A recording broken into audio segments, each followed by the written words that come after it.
Gracias, Franklin. Buenos días con todos. Agradeciéndole a Fornet la oportunidad de dirigirme a ustedes el día de hoy. Bueno, como Franklin comentaba, soy Marco Estacio. Voy a estar con ustedes en este webinar y soy el representante de Cablix de la fábrica para este lado del mundo, ¿no? Lo que es América y lo que es el Caribe. Entonces, hoy nos atañe un tema que es específicamente hablar sobre un tipo de fibra.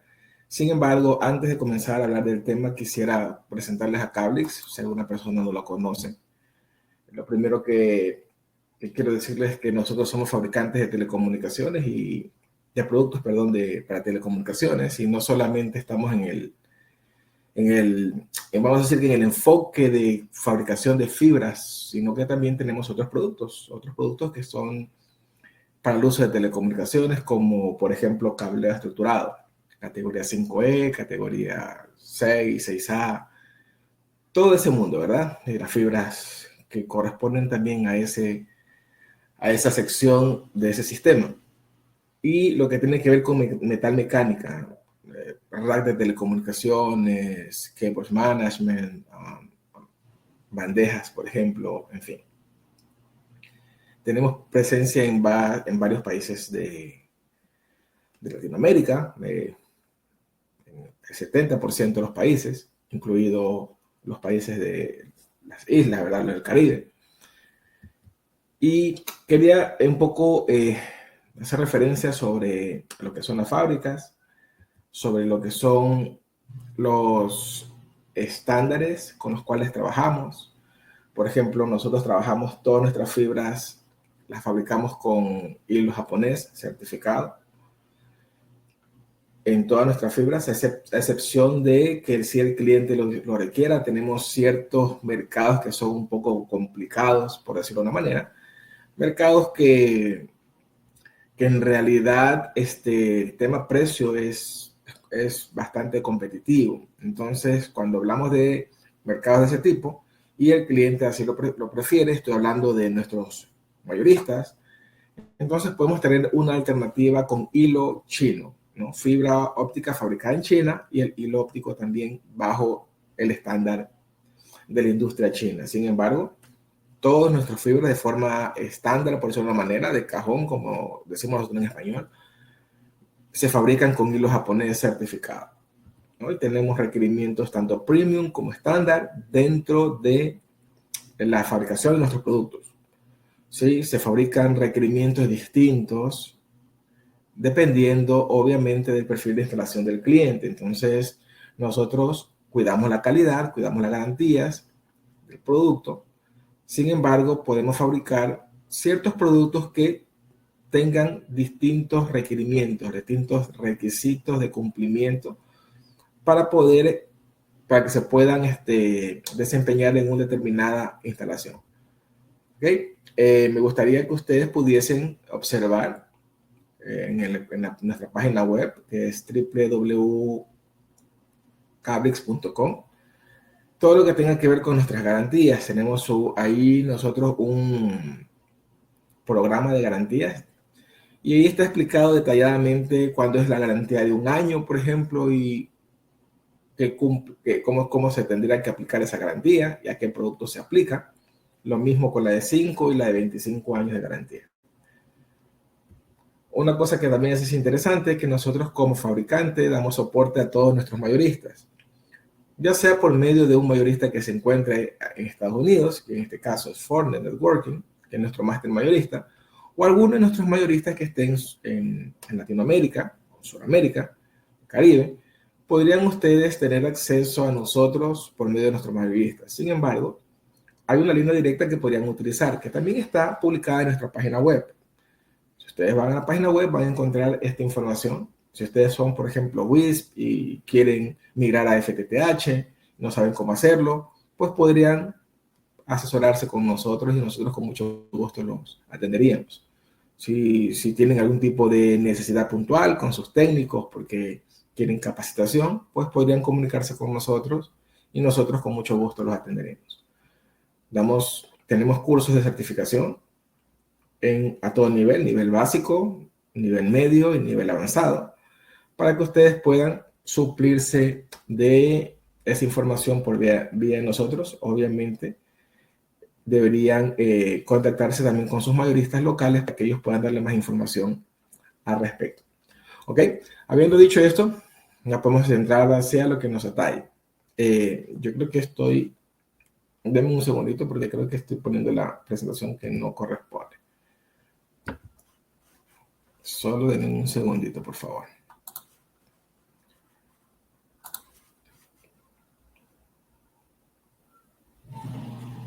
Ok. Ahora sí, déjenme poner la presentación correcta porque estábamos viendo una presentación. Ok, tenía abierta dos presentaciones. Antes estuve en la mañana en otro webinar y por eso fue la confusión. Pero bueno, ya estamos de vuelta. Entonces, hoy nos atañe a nosotros la fibra óptica, la fibra óptica ASU. ¿Reemplaza o no reemplaza a la fibra ADSS? Más o menos esa es la pregunta. Hoy en día tenemos nosotros esta fibra que ha entrado muy fuerte en el mercado y no estoy hablando de que es exactamente ahora. Ya tiene más o menos unos 2 años de que esta fibra la industria la introdujo en el mercado. Y el motivo por el cual la introduce en el mercado es porque la verdad hay una contracción en el mercado.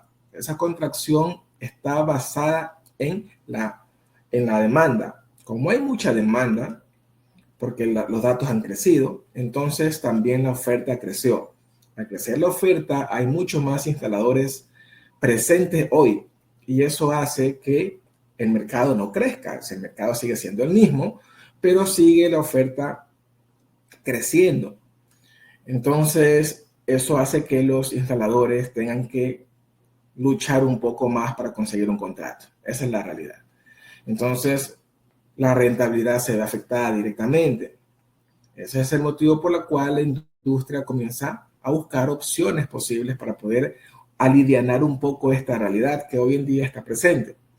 Entonces, de eso vamos a hablar hoy y cómo juega un papel importante esta fibra dentro de esa filosofía, dentro de esa línea de pensamiento actual. Perdón, estoy un poco gripado y hoy tal vez tenga un poco más de estas repentinas expresiones de mi garganta. Ok, entonces lo que les decía era que el crecimiento de los datos es una realidad, ¿no? Entre el 20 y el 25% anual crecen los datos todos los años. Pero en estos últimos 3 años, 4 años, el 70% de los datos actuales que tenemos ha sido el incremento exponencial, ¿no? Para que te hagan una idea, en el año 2010 teníamos en equivalencia a terabyte, ¿verdad? Que es una cantidad grande de información. Aproximadamente estábamos en 2 terabytes, pero hoy por hoy tenemos 181 terabytes hasta el 2025 proyectados. Hoy en día, estamos en el 2023, bueno, en el 2022 se calculó 97 terabytes.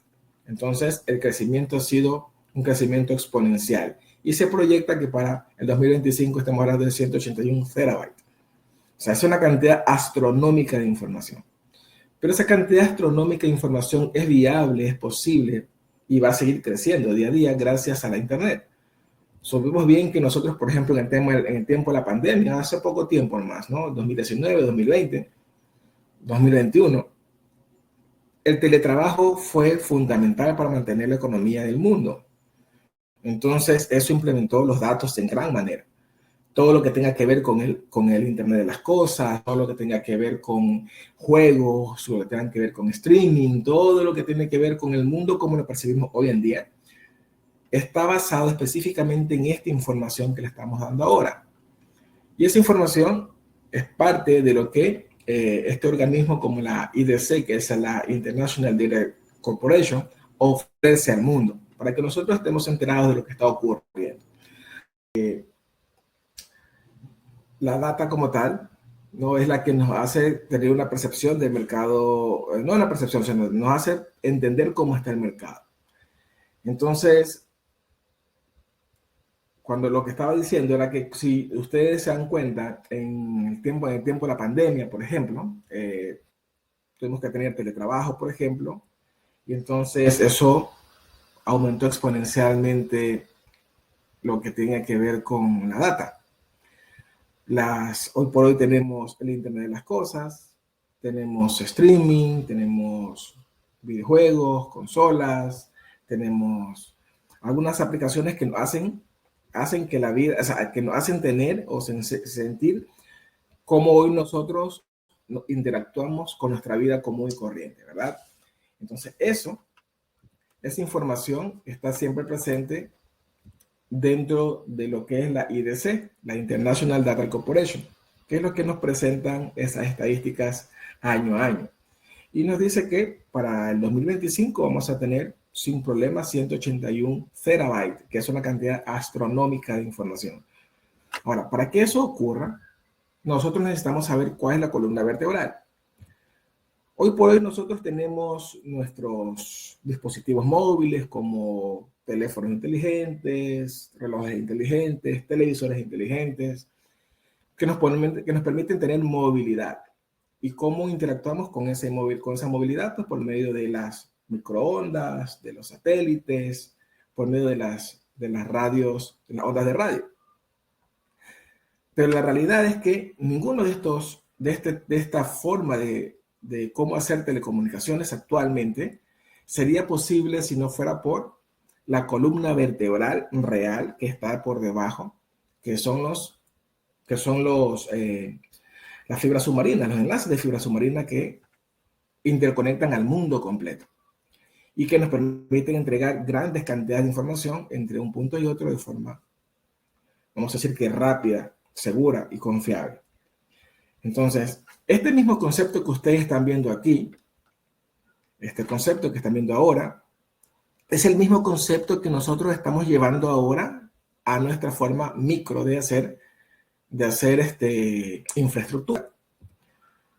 Porque en realidad nos damos cuenta que el medio o la estructura que tenemos por excelencia hoy en día para telecomunicaciones, para llevar internet, por ejemplo, hacia una casa, hacia una oficina, son las redes FTTX. Y si nos enfocamos puntualmente en las redes FTTH. Y esa es la razón por la cual los WISP, que son los WISP, hoy en día están cambiando a ISPs, o sea, a proveedores de internet, pero cableados. Entonces están dejando el aire como medio de comunicación para obtener fibra óptica directamente hacia el cliente. Pero no es porque quieren hacerlo, es porque se ven obligados a hacerlo. Simple y llanamente porque la realidad es que la cantidad de información que hoy estamos dispuestos a recibir y a entregar son incompatibles con el medio del aire. Entonces, la realidad es esta. Y nosotros tenemos que estar preparados para recibir esa realidad y no nos golpee tan fuerte. Ahora, sabemos que el 70% actualmente de las redes cableadas son por postes, es decir, van aéreas. Eso va a ir cambiando, yo lo sé, porque vivimos hoy también en un mundo verde. Y a lo que me estoy refiriendo es que hay políticas que son políticas de contaminación, ¿no? Que no solamente estamos hablando de contaminación con respecto a la basura, no contaminar los océanos o contaminar la tierra, sino también contaminación visual, contaminación sonora. Entonces todo eso es una realidad y cada vez este número, que hoy es un 70% a nivel mundial, va a ir decreciendo, 60, 50, hasta que llegará un momento que ya no veamos cables en los postes. Pero por ahora, el 70% de las redes desplegadas son aéreas. En unos países más que en otros, por supuesto. Lo que les quiero decir es que la industria se prepara tomando toda esta información para poder entregar ciertas soluciones al mercado. Ahora, si eso es una realidad, debemos conocer sobre lo que son los cables autosoportados. Porque los cables autosoportados son los que puedes instalar en un solo paso. Si es un cable que no se soporta su propio peso, sería más complicado de instalar. Y como les dije en un principio, el tema es la rentabilidad. Si la rentabilidad siempre está presente en todos los proyectos, entonces yo necesito como instalador o como compañía que contrata a un instalador, que esa instalación, ese despliegue se haga lo más vamos a decir, adecuado posible, ¿no? Lo más adecuado posible dentro de mi presupuesto, ¿no? Dentro de mi budget. Entonces, por esa razón, los cables autosoportados son los cables por excelencia elegidos para este tipo de instalación. Pueden ser figura 8, pueden ser tipo drop, por ejemplo, o pueden ser ADSS, que significa completamente dieléctrico autosoportado, ¿no? O Dielectric Source Support. Pero ¿cómo yo debo definir si un cable autosoportado y si ese cable autosoportado va a cumplir con los criterios de mi instalación? Yo necesito conocer cosas como, por ejemplo, el span, lo que en español se conoce como vano o también claro, y cuál es el span interpostal que yo debería considerar para poder solicitar un cable autosoportado. Entonces, si yo tengo, por ejemplo, 4 postes, que podría ser mi referencia, y yo tomo la medida entre un poste, entre el primer poste y el segundo poste van a ser 80 metros, por ejemplo. Entre el poste 2 y el poste 3 van a ser 70 metros. Y entre el poste 3 y el poste 4 van a ser 100 metros. Entonces el span interpostal, que es la distancia que hay entre los postes, yo voy a considerar la mayor posible, que en este caso es 100 metros. Entonces voy a solicitar una fibra autosoportada con 100 metros de span. Eso es lo considerable, ¿no? Eso es lo razonable. Pero también necesito conocer el tema de la flecha. La flecha es esta situación, este evento, este fenómeno, esta particularidad dentro de la instalación que permite liberar tensión a un cable. Entonces, cuando un cable tiene cierta flecha, dependiendo de la presión atmosférica, del peso, de algunas cosas que están presentes en el planta exterior, seguramente yo voy a poder resolver el problema de la tensión y de la tracción nominal, bueno, de la tracción y de la tensión nominal del cable, evitando microcurvaturas o macrocurvaturas y por obvias razones la atenuación de un enlace. Entonces, ¿qué es lo que estamos haciendo ahora? Es calcular la flecha y que esa flecha tiene que ser siempre según lo que diga la norma. Si ustedes están, por ejemplo, en su país específico, tendrían que revisar si hay una norma que les especifique cuál es la flecha que podrían utilizar en su país. Si no hay una norma local, váyanse a referenciarse a las normas internacionales, las cuales indican que no debe ser menor de 1% y no tiene que ser mayor al 3%. Entonces, vamos a ver si solamente hacemos un ejemplo rapidito de cómo podría ser la flecha. Estamos diciendo que si yo tengo, por ejemplo, una distancia de 100 metros entre los postes y voy a sacar la flecha, lo que tengo que hacer es tomar la medida de las amarres, la medida de los amarres, de los herrajes de retención de los postes o de suspensión de los postes, depende de lo que tengan, y luego lanzar una imaginaria, una recta que va a estar perpendicular a los postes, pero va a ser paralela a la fibra. Y simplemente hacer una simulación. Y la distancia que se encuentre entre el punto más álgido o más bajo de la catenaria, en este caso, y de la paralela, entonces esa distancia es lo que nosotros vamos a conocer como la flecha. Esa flecha no tiene que ser, como ya dijimos, superior al 1%, perdón, inferior al 1%, y no puede ser superior al 3% para las fibras autosoportadas. Para que tenga un correr, ahora sí vaya a tener, liberar tensión de una forma correcta en la instalación. Entonces tenemos que el span como tal es una parte que tiene que ser considerado en el momento de la instalación. Siempre yo pregunto, ¿el span es un parámetro del cable, sí o no? Y cuando estoy en una conferencia, en un curso y alguien puede contestarme directamente, siempre me dicen, claro, el span es parte del cable. Y lo cual es incorrecto porque el span no es parte del cable, o sea, no es un parámetro del cable. Si yo te digo, por ejemplo, dame los parámetros de una fibra, entonces tú me vas a decir tensión, tantos newtons, compresión, tanto, me vas a decir cuántos hilos tiene, me vas a decir qué tipo de hilo tiene, me vas a decir qué tipo de chaqueta tiene, en fin. Me vas a dar todas las especificaciones y todos los parámetros que pertenecen a esa fibra. Son parte de ella. Pero el span no. El span pertenece a la instalación, al escenario de instalación. O sea, el span es la distancia que hay entre los postes. Por eso comencé por ahí. Entonces, si eso es así, ¿por qué razón está escrito en el datasheet de la fibra? Porque la fibra dice 80 metros de span y está escrito en la piel de la fibra. Y la razón es muy sencilla, porque el cable está diseñado para ser instalado en un lugar específico. No es que el cable tiene el span, no, es que el cable está diseñado para que se pueda instalar en ese span. ¿En cuál span? En el span que te está especificando el datasheet de la hoja técnica de ese producto. Esa es la realidad. Pero aún así, hay otras cosas que también traen confusión.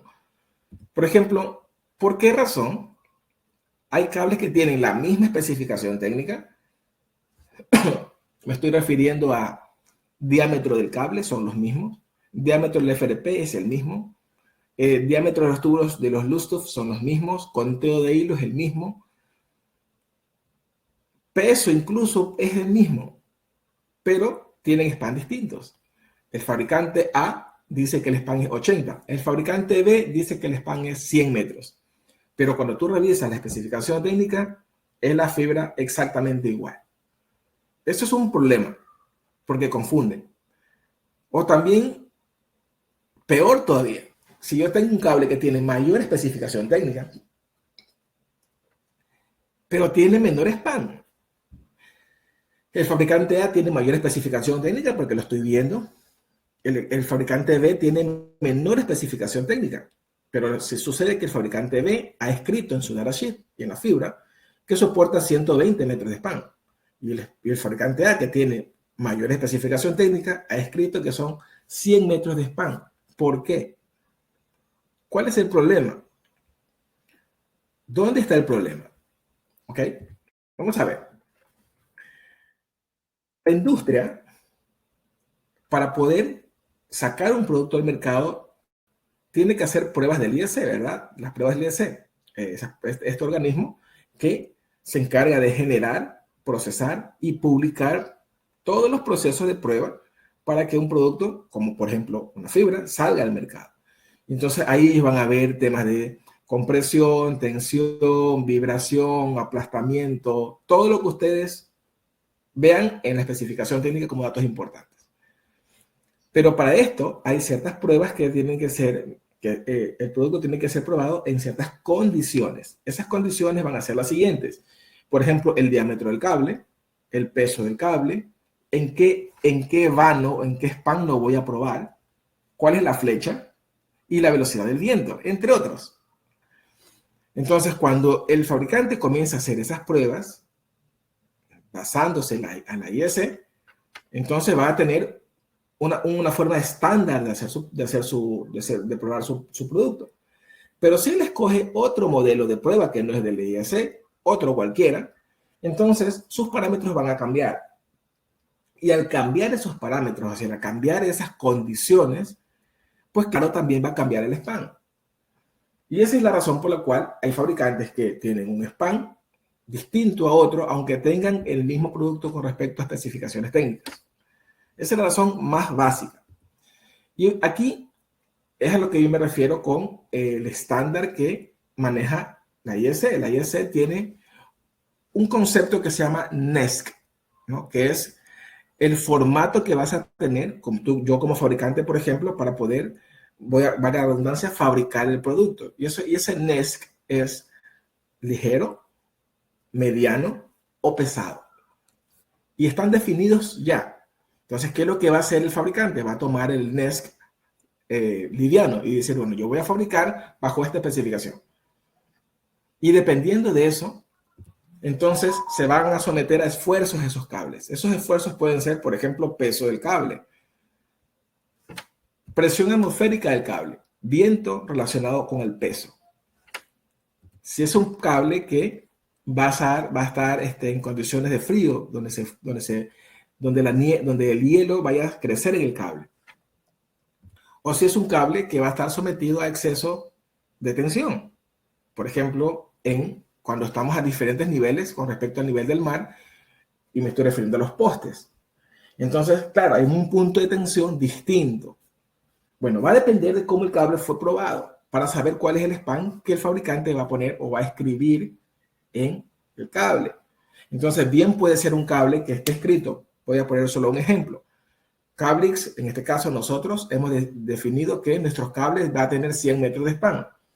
Pero esos 100 metros de span están validados según la IEC. Significa que no importa si hay hielo o no, no importa si lo pones en desniveles con respecto a los postes o no, no importa si hay presión atmosférica superior, por ejemplo, 60 kilómetros por hora en viento, o hay 30 kilómetros por hora en viento, ese cable te asegura, te asegura 100 metros de span en ese vano. Eso es lo que infiere cuando ustedes ven escritas las palabras IEC dentro de un datasheet, que está aprobado para en cualquier ambiente. Si no es así, entonces yo puedo escribir 100 metros, pero ponerlo en 150 metros. El cable dice 100 metros y lo voy a instalar en 150 metros. Claro que puedo hacerlo. Y va a funcionar, posiblemente funcione bien. Porque las condiciones de la instalación son distintas. Yo lo voy a poner en lugar donde no hay desniveles entre los postes. Voy a poner en lugar donde no hay nieve. Voy a poner en un lugar donde yo sé que los vientos no superan los 13 kilómetros por hora, por ejemplo. Y cosas por el estilo. Entonces, claro, está escrito 100 metros de span, pero yo puedo instalarla a 120 y hasta 150 metros de span. Porque se calculó para 100 metros de span en cualquier circunstancia. En circunstancias favorables va a tener un performance, un rendimiento mejor. Es básicamente eso. Entonces, por eso algunos fabricantes se dan la libertad de escribir 120, 150 en lugar de 100, porque no se están sometiendo a lo que dice la IEC dentro de sus formatos de Next Light o Next Medium o Next Height, ¿verdad? El más pesado. Ok, habiendo dicho eso, también tenemos que saber qué ocurre con los cables que son autosoportados y cómo calcular o cómo razonar con respecto a la tensión nominal. La tensión nominal se refiere a cuando los cables ya están amarrados. Cuando yo hablo de tracción, estoy diciendo cuando el cable está siendo instalado, está siendo traccionado en ese momento. Hay unos cuantos newton de tracción que ese cable puede soportar. Pero cuando el cable ya está amarrado, entonces ya no hay tracción, lo que hay es tensión. Okay. Esa tensión, según las buenas prácticas de instalación, están solamente en los herrajes de anclajes, ¿verdad? Entonces, si yo tengo, por ejemplo, retención, suspensión, suspensión, retención, ¿dónde tengo los puntos de tensión? Solamente están en los dos herrajes de retención, que ustedes lo ven aquí, marcados con color rojo, ¿verdad? Estoy refiriéndome a este y me estoy refiriendo a este. Entonces, si la distancia es 100 metros entre los postes, entonces yo lo que tengo son 3 tramos de 100 metros para tensión. Tengo 100 más 100 más 100. Son 300 metros de tensión. Entonces, el span es 100 metros, pero la tensión no está en 100 metros. La tensión está en 300 metros. Ok, ahora estamos entendiendo un poco más a qué yo me estoy refiriendo cuando digo que el span no es del cable, sino del ambiente de instalación. El span como tal debe ser considerado, ustedes deben mirarlo, como de qué manera yo voy a instalar el cable para poder, de cierta manera, aprovechar el mayor potencial posible de lo que me ofrece ese cable. Ahora, como les decía, también tienen que ver ustedes, tener un poco de conocimiento para saber qué están comprando.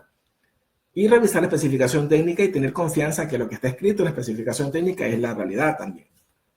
¿No? De eso podemos hablar en otro tema, en otro día.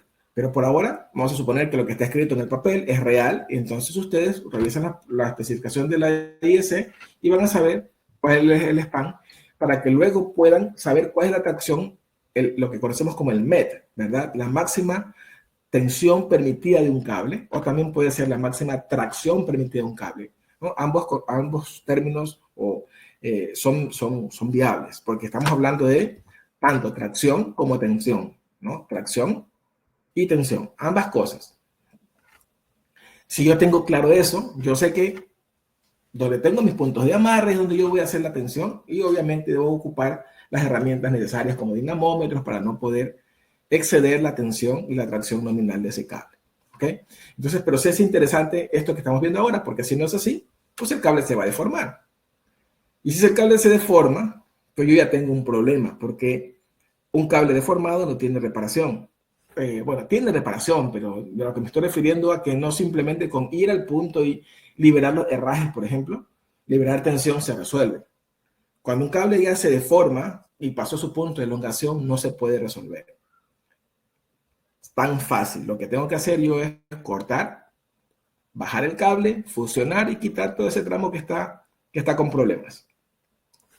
Y puede ser por cualquiera de estos fenómenos, ¿no? Sabemos que por tracción, compresión, flexión o por torsión, que son eventos que ocurren siempre en la instalación. Ahora, yo les digo, la industria tiene métodos para poder resolver este problema. O sea, la industria dice, ok, yo sé que existe una elongación del cable por punto de tensión, como se conoce en física. Entonces, ¿cómo lo resuelvo? Ok, voy a poner un producto que la tensión no se congregue en el cable como tal, sino que se congregue en el mensajero del cable. Y eso es un cable figura 8, que tiene sus restricciones, ¿no? Entre eso, el peso, entre eso que se instala en más de un paso. Entonces, no es una decisión muy inteligente hoy en día, cuando tengo otros medios, otros canales, otro tipo de fibras, escoger figura 8 para la instalación. Porque además de todo lo que le he mencionado, puede ser un problema que no tiene no tiene que ser ajeno a ustedes. Porque básicamente, que si yo tengo un canal de comunicación, un medio, un cable que no sea dieléctrico, pues yo tengo que unirlo equipotencialmente a tierra. Eso es parte de las buenas normas, las prácticas de instalación. Entonces, si yo lo uno a tierra, significa que tengo que hacer un paso más en la instalación, con lo cual yo debería agregar más componentes, ¿verdad? Como electrodos, accesorios, en fin, cable eléctrico, por ejemplo, para poder drenar a tierra, y la mano de obra especializada, con lo cual incrementaría mi presupuesto. No es una muy buena idea realmente hacerlo hoy por hoy con cables autosoportados que no sean de la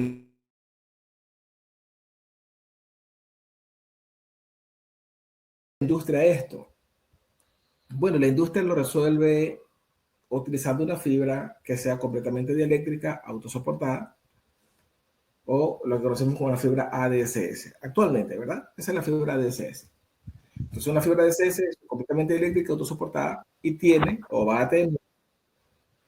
eh, va a tener FRP en su parte interior, que es como resuelve el problema este que les comentaba yo de la deformación del cable. Pues va a tener FRP, que es básicamente fibra de vidrio, o sea, va a ser plástico, polímero, recubierto con fibra de vidrio. Fibra de vidrio como la que se tunean los carros, por ejemplo, ¿no? De ese tipo de fibra de vidrio.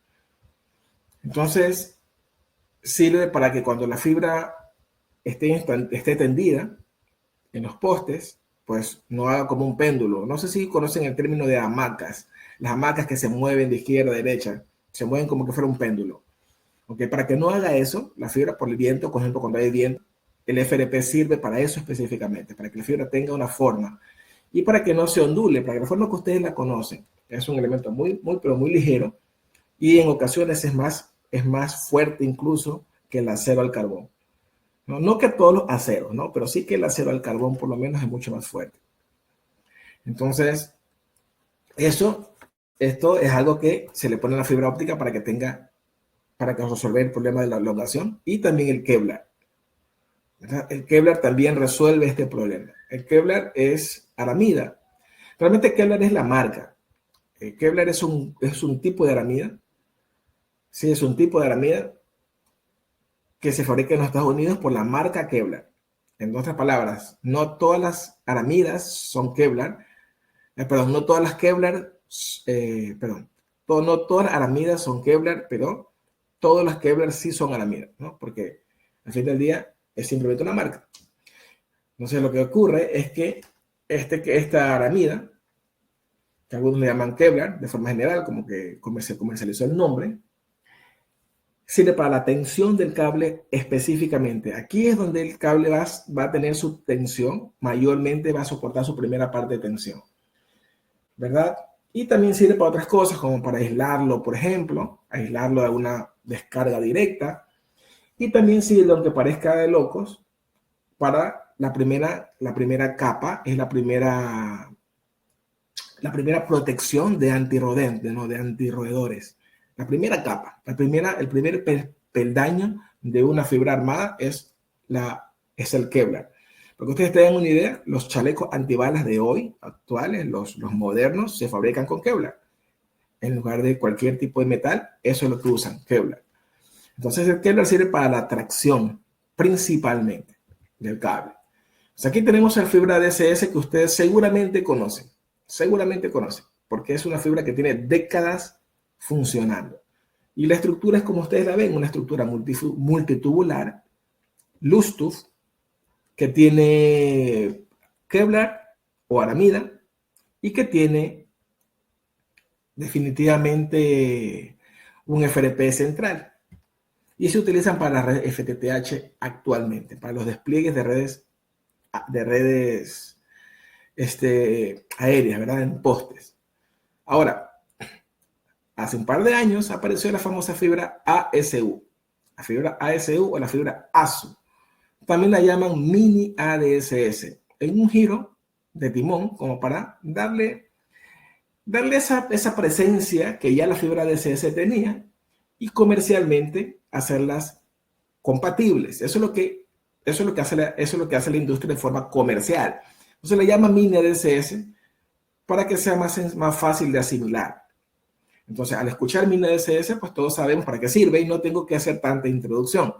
Pero realmente este cable, su nombre es, así como la ADSS es All the Electric Cell Support, en este caso es una fibra que se utiliza para las partes aéreas, autosoportada, pero de un solo tubo. Eso es lo que significa lo que significa ASU. Un solo tubo. Entonces, yo ya sé que esta fibra tiene limitaciones. Si la comparo con la fibra ADSS, tiene limitaciones porque es un solo tubo. Eso es un solo buffer. Significa que por norma, yo no voy a poder tener en este cable más de 12 hilos. Por norma. Porque 12 hilos es lo máximo que puede haber en un Lustuf. Entonces, esa es simplemente la respuesta a una contracción del mercado que cada día es más dependiente de la rentabilidad. Entonces, para poder resolver eso, es que sale esta fibra, porque la fibra DSS tiene un costo distinto. Si yo la comparo con una fibra ASU, es fácilmente el 30 y hasta el 40% de diferencia a la baja. Entonces, yo digo que esta fibra ya está en el mercado, me explicaron cómo es, cómo funciona. Tiene, por ejemplo, un tubo luz, eso está bien, gel por dentro, es para instalarla en postes, span de 80 metros, 100 metros, me parece bien, diámetro reducido de 6 milímetros, la tracción que puedo soportar en Newton va de 850 a 1250. Yo creo que es manejable para mi instalación y así sucesivamente, ¿verdad?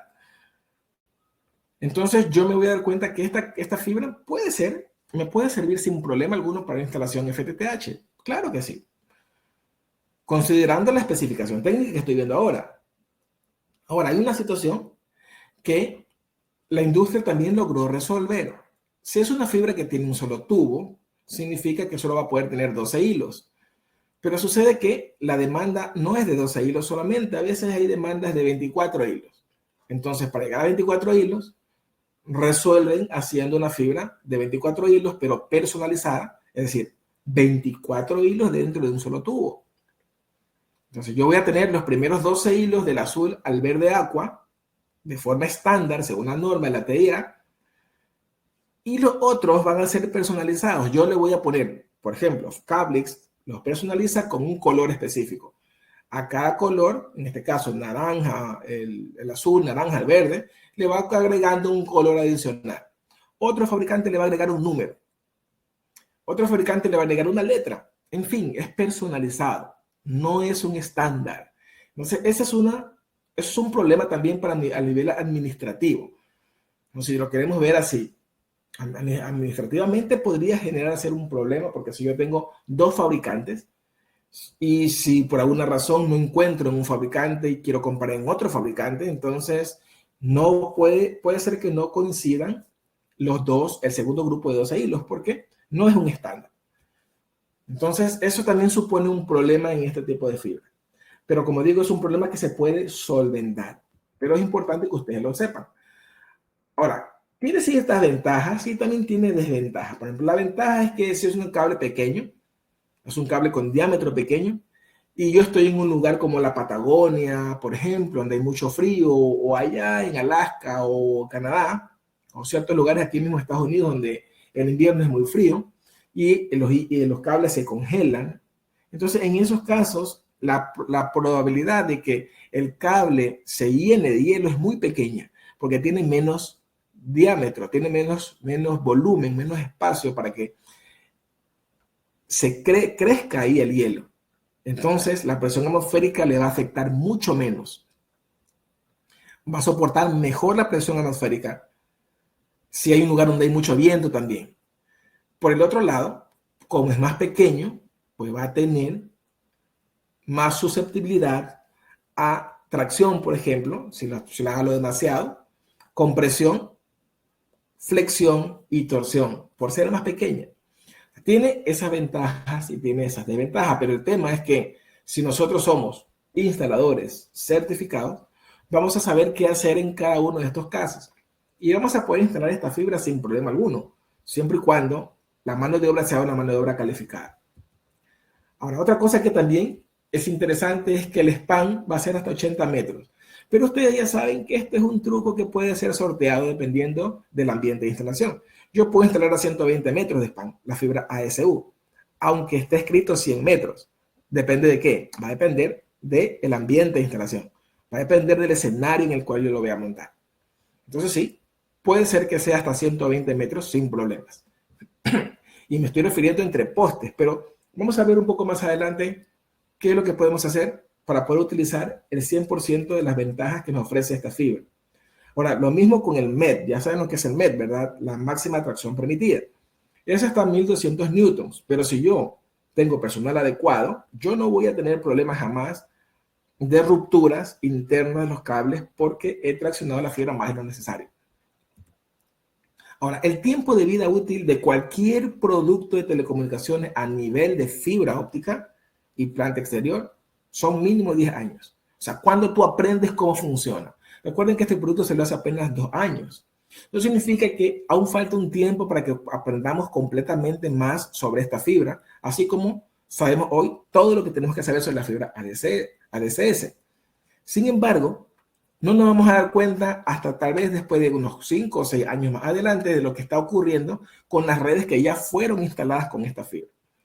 Ahora, ustedes van a recordar, en lo que vimos anteriormente, que esta fibra, no tiene aramida. ¿Sí? La pasé muy rápido, pero si se dan cuenta, no tiene aramida. No tiene. Eso significa que toda su tracción, es decir, para lograr que la fibra no se elongue, no se deforme, está concentrado en dos cosas. En el FRP, que en este caso son 2 FRPs, y en la chaqueta de la fibra. Vamos a regresar. Fíjense que el grosor de la chaqueta es superior en este caso y tiene 2 FRPs en lugar de 1. Sin embargo, como les decía, vamos a aprender lo que ocurre con estas redes que están instaladas hoy con ASU después de 5 o 7 años más adelante, por ahí por el 2028. Vamos a ver realmente lo que está ocurriendo. Ahora, ¿qué es lo que dice la industria? Ustedes deben estar preparados para lo que va a pasar, porque conocemos de lo que estamos hablando. Todos los polímeros, no importa si es HDPE, no importa si es PE, MPE, no importa.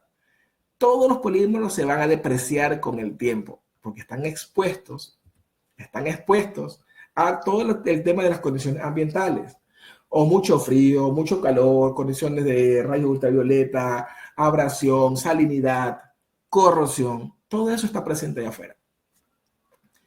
y el polímero se va a ir degradando con el tiempo, va perdiendo sus propiedades con respecto a su composición molecular. Eso le va a ocurrir a cualquier plástico, no importa que sea el plástico de más alta tecnología, pero le va a pasar. Entonces, significa que esta fibra va a tener un menor tiempo de vida útil que la fibra ADSS. ¿Estamos de acuerdo? El tiempo de vida útil está calculado que puede ser entre un 20 y un 25% menor que el tiempo de vida útil de la fibra ADSS. Simplemente porque todas sus condiciones de tracción y de soportarse van a estar vinculadas en 2 factores, en lugar de 3. En la fibra ADSS son 3. Es la piel, la chaqueta, el FLP y la aramida. En este caso, suprimes la aramida y por esa razón este cable es más económico, porque no tiene aramida. Se los digo yo que soy fabricante, que entre el 40 y el 60% del costo de fabricación de un cable es la aramida. La aramida es entre el 40 y el 60% de la fabricación de todo el cable. Entonces, al quitar la aramida, claro, por supuesto, vas a hacer que ese producto baje de precio, pero también acortas el tiempo de vida útil. Recuerden que también lo voy a esforzar a ciertas condiciones mecánicas excesivas, propias de la instalación. Propias de la instalación. ¿Ok? Entonces, hay que tener conciencia de eso al momento de nosotros optar por un producto o no. Ahora, ¿por qué razón no se tiene que instalar la fibra ASU en troncales de primer nivel? Si las troncales de primer nivel son las que necesitan un conteo de hilos más grande. Vamos a suponer que la red comienza con, no sé, estoy imaginándome ahora, comienza con una cantidad de usuarios entre, no sé, 3.000 usuarios, y tal vez 3.000 usuarios sea compatible con 12 hilos. Va a depender de cómo ustedes lo piensen, pero es posible que por segregación de la red, 12 hilos sería suficiente para 3.000 usuarios o 3.000 clientes. Pero si quiero más de 3.000 clientes y la red continúa hacia adelante, pues entonces esta fibra me queda insuficiente. Necesito que sea una fibra ADSS, que no tiene limitación de conteo de hilos. 24, 48, 96, 144, 256, 512 hilos, sin problemas en un solo cable.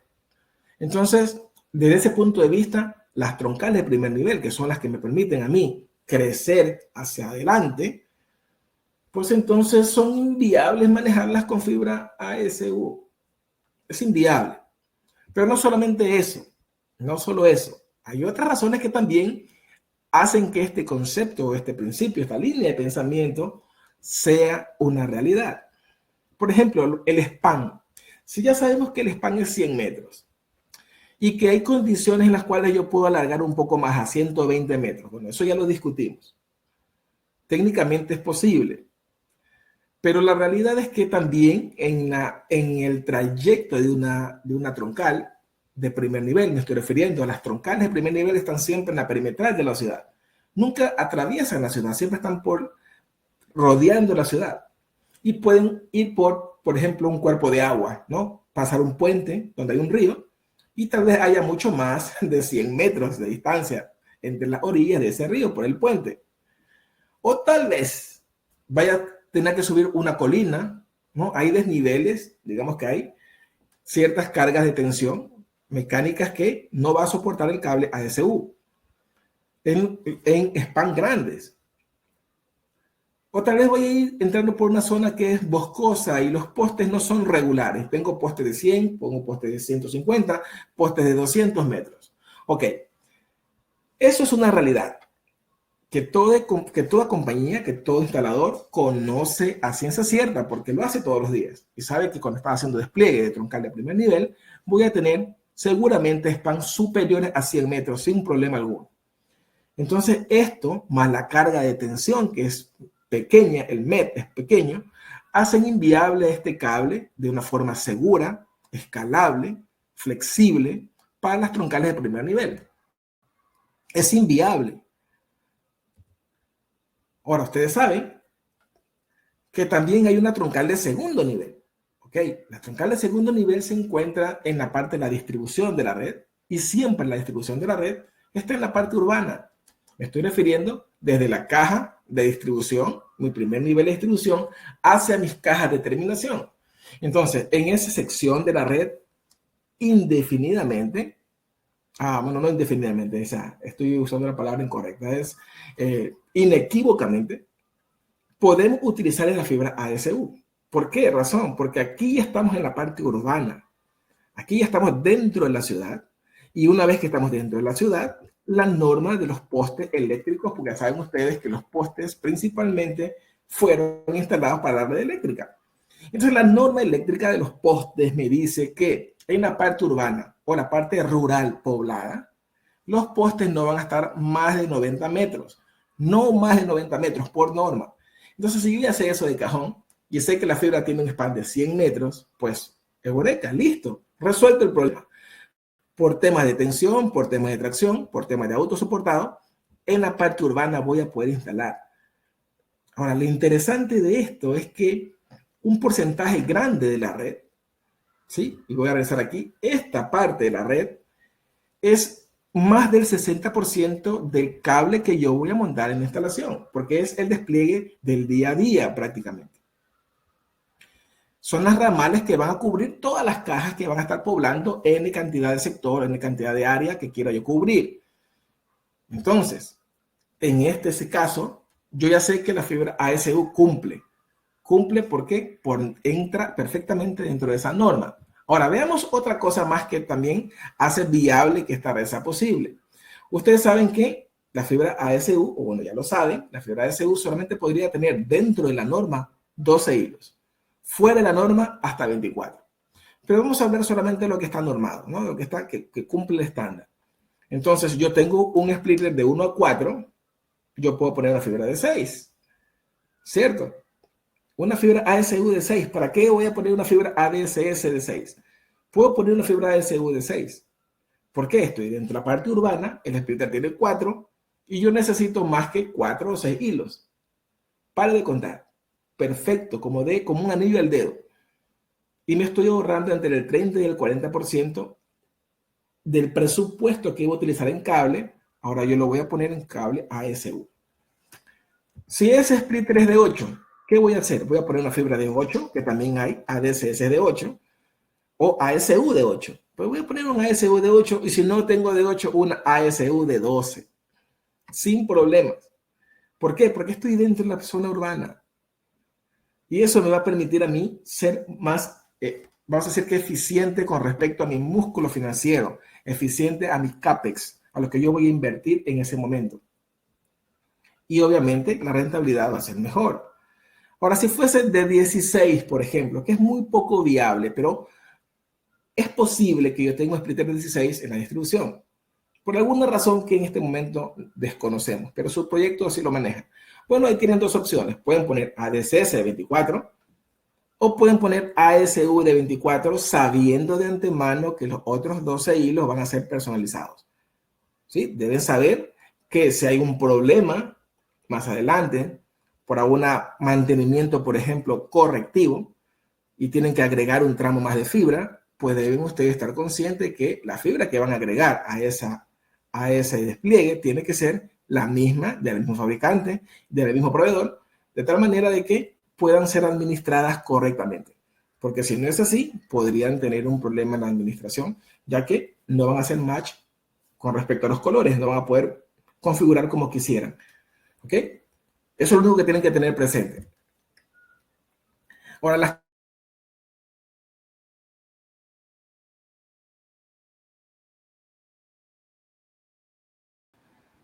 cumple con el mismo desafío o vas a tener la misma prestación que tienes con la fibra ADSS. Pero debes tener en claro que tiene ciertas limitaciones y tú tienes que resolver esas limitaciones porque debes saber en qué tipo de escenario de instalación vas a ponerlo. Entonces, por ejemplo, es una fibra que es completamente dieléctrica. Es una fibra que soporta las tensiones. Ya sabes que las tensiones son hasta 1250 newtons. Sabes que es una fibra que va a resolver el problema de la penetración de agua porque es una fibra Lustuf. Sabes que es una fibra que va a resolver el problema de compresiones, de tensiones, de rayos ultravioleta, de humedad, todo eso está en el mismo paquete. Entonces es una fibra que es viable instalarla dentro de estos escenarios. Ahora, lo que sí tiene que estar claro, como el agua, que una fibra ADSS, o sea, una fibra, perdón, ASU, o conocida como mini ADSS, no reemplaza a la fibra ADSS. ¿Sí? No la va a reemplazar. Dentro de tu proyecto, debes saber dónde poner ADSS y dónde poner ASU. Porque en el momento que tú pones ASU como ADSS, lo que vas a tener es un problema futuro que te va a complicar mucho el retorno de la inversión de tu proyecto. Porque tal vez en este momento estás bien, ha pasado el tiempo y te das cuenta que no era la opción correcta. Simplemente por no observar lo mínimo necesario para el ambiente de tu instalación. Entonces, ojo con eso, que las fibras ADSS no tienen limitación de span, no tienen limitación de conteo de hilos y no tienen limitación con respecto al MET, porque tú la vas a comprar dependiendo de la tracción que necesitas. Puede ser un requerimiento estándar o puede ser un requerimiento premium, tú vas a decidir eso, mirando la especificación técnica de esa fibra. Pero las fibras ASU tienen limitaciones en ese aspecto, conteo de hilos pequeño, span pequeño y también disminuido el MET. Entonces, ¿dónde la vas a instalar? En lugares que tú sabes que va a ser una compra inteligente. Entonces, yo digo siempre cómo utilizar las compras inteligentes. Ok, si yo ya sé que la fibra ASU es un 30 y hasta puede ser un 40% más barata que la fibra ADSS, pues entonces yo voy a ubicar la fibra ADSS donde en el segmento de la red que realmente pertenece. Y ahí la voy a poner dentro de mi presupuesto. Entonces yo voy a hacer una compra inteligente. Porque estoy pensando en que esto no es una carrera a corto plazo. Recuerden que las redes FTTH son una carrera a largo plazo. 20 años, hasta 30 años sin problemas. Debe estar devengando, sacando dinero de eso, de esa inversión. Entonces, eso es una realidad. Pues yo voy a tener el mejor precio en el proyecto, no en el producto, que es lo que mucha gente hace mal. Se concentra en el producto y no en el proyecto. Y ustedes no tienen que concentrarse en el producto solamente, sino también en el proyecto. Simple y llanamente porque es un proyecto a largo plazo. Entonces, eso es una realidad. Vas a tener el mejor precio, relación, precio y calidad para tu proyecto. Y de esa manera vas a ser rentable, vas a poder sacar rentabilidad, es decir, tu retorno de la inversión va a estar seguro. ¿Cómo? Utilizando fibra DSU, por supuesto, pero en el ambiente que es realmente necesario. Y a manera de recordatorio, solamente para que quede un poco más claro. ¿Dónde yo voy a utilizar fibra ASU? ¿Dónde la voy a utilizar? Bueno, si tengo una troncal de segundo nivel, de cajón, no tengo que pensar nada.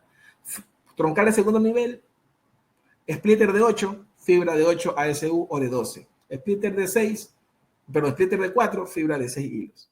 Así de simple. Troncal de segundo nivel. Si fuese una troncal de primer nivel, ahí tengo que comenzar a pensar, bueno, yo sé que aquí no voy a poder crecer más, eso es un pueblo pequeño, no hay más a dónde crecer, con 12 hilos es suficiente, los span, como estoy dentro del pueblo, el span son máximo 90 metros, fibra ASU, a ojos cerrados, sin problemas, porque aquí no tengo forma de crecer más. Pero si fuera una ciudad cosmopolita, una ciudad más grande, entonces ya la cosa cambia. ¿Dónde también podría utilizar fibra ASU? Que es una muy buena idea para cuando tengo yo lugares como por ejemplo son fincas, ranchos, haciendas, lugares grandes, donde las casas, los clientes están distanciados a veces por kilómetros uno de otro. Entonces la fibra drop no funciona bien ahí. Recuerden que la fibra drop me va a dar a mí un máximo de 300 metros, con excepciones a 300 metros, excepciones. 150 metros es la norma. Entonces, si supera esa cantidad, fibra ASU es una muy buena opción. Es una fibra ASU de 6 hilos y llegas hasta cierto lugar y luego de ahí avanzas. Y por supuesto también para las redes activas. Las redes activas, cuando tú dices, yo necesito hacer una conexión solamente de red activa entre mi principal y una OLT, perdón, que voy a poner a 30 kilómetros de distancia.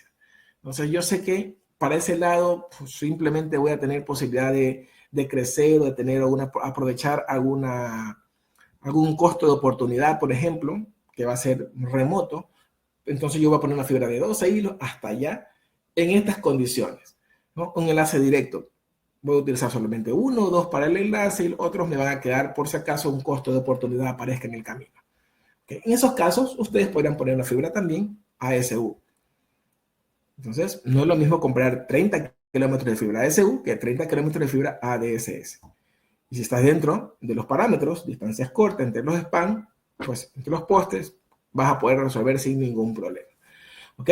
Entonces, si tienen preguntas, este es el momento de hacerlas. Pueden escribirlas ahí en el chat o, bueno, si solo creo que pueden escribirlo en el chat y nosotros las estaremos leyendo para contestarlas. ¿No? Sí, Marco. Víctor pregunta si la fibra AXU también aplica para subterránea, soterrada y ejes de roedores. Hay fibra ASU que son con esas condiciones. Recuerden que ASU significa autosoportado. Entonces, las fibras autosoportadas significa que van en postes, entonces no son como para la parte enterrada. Entonces, hay una fibra que se llama Timing, que tiene el mismo concepto de la fibra ASU, pero es armada. Es el mismo concepto, dos FDPs, ya no va a tener, esos dos FDPs pueden ser metálicos, ya no son FDP, perdón, son métodos de tensión metálicos, y tiene una cobertura de acero, o de lámina de acero, o de hilos de acero, o de cinta de acero, como ustedes la quieran. Pero ya en este caso no sería ASU, porque ASU significa, recuerden, aérea, self-support, un solo ducto. ¿Ok? No sé si hay otra pregunta. No, por el momento no.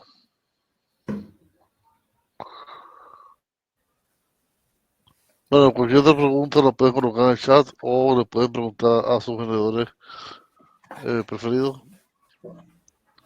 También nos pueden contactar vía correo electrónico y Marco le responderá todas las preguntas. Sí, disculpen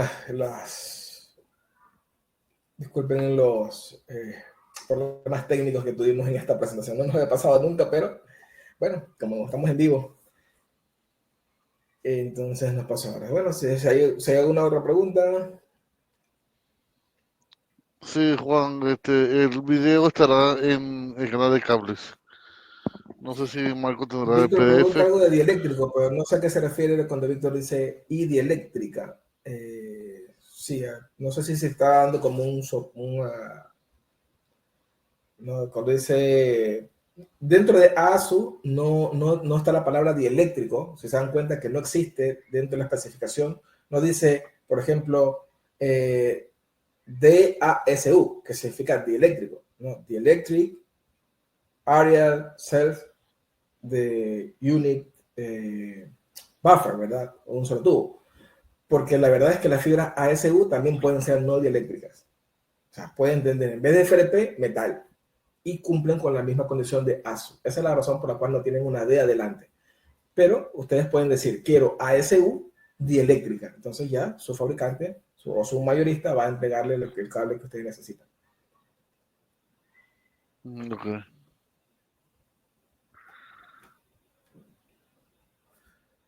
Ok, entonces, bueno, ahí tienen ustedes información si quieren comunicarse con nosotros por algún tema no sé, si ustedes cumplen con una de esas condiciones que están ahí escritas o necesitan más datos, pueden escribirnos, ahí están los números, teléfonos y correos electrónicos para que puedan escribirnos a Cablix o nos hacen llegar la información por medio de Fornet Networking, que es nuestro máster mayorista.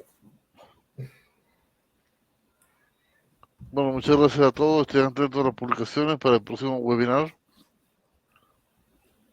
Y estamos en contacto. Muchas gracias, Marco. No, gracias a ti. Hasta luego. Hasta luego.